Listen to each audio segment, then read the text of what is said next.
Lagi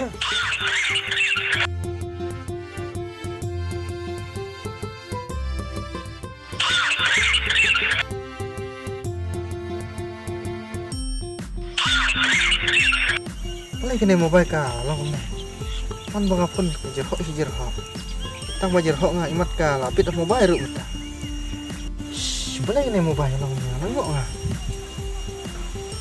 pencai kam bangan lek doktor lek doktor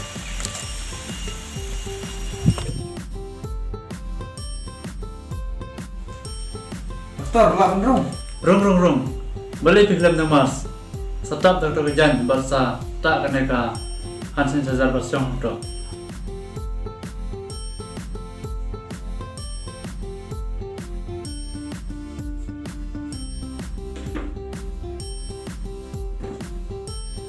Katang kumno? Katang bahat mongkor.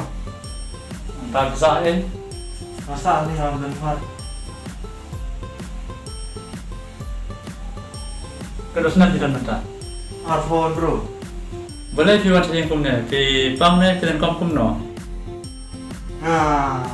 Một cái ly doktor. Thì boleh kena ka mobile juga ka yo impang jero. Kat bang apun bro ngam jio pi doktor. Ngapun tu way perlok jenga basa ni ha. Walam dan rumam yo ngapun tu way perlok jenga basa ni ha. Sampai rumam yo. Pun tu way ka kong ka ngan kamplat ni ha. Umcasu rumam yo. Iman kena ka mobile yo impang. Ini iman mo doktor mo. Man mo pun bro ka jero jero. Lamon pun pe doktor. Kalau mau pilih pak, pecennya nama saya pilih. Pecennya pak, omdei bayu pang kene ke mobile jumpi. Dia nama kene flang pen pak serkar kapak pada yang tim saya kebiri baru, makin usiar ha, ya kade. Bang ini mentap, sentur, nak kerjaan apa sendirian ajar hal fantam ile haki jaga pemba.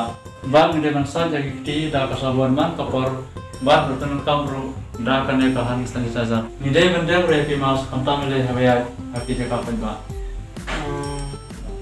Kitip, nidai berjumpa iwe kum bersimetar, kapeki omkas Kalistan. Utama doktor. Nidai ruban piar nak jaga pemba, ne haki jaga wa jalan buriu.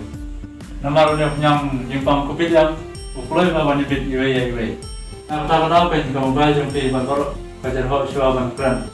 Bahkan kalong kumit-kumit ya kebiri baru bahkan enam manusia ya lade. Tak kamu kena mobile juga bisa melilik gimana doktor mo. Oke. Haban am itu bekut ke kran najar hok. Ada yang kata tisalaban kran berarti perlu jumpi. Ngate ngalamu sebab pelat he. Kublesi pun yang ini jimpen saya jumpi doktor. Omilai sampai sedang saya kuil bagian tip yang ini jumpa saya kumanga ngapa tanya ki. Doktor kan lainnya teh. Doktor.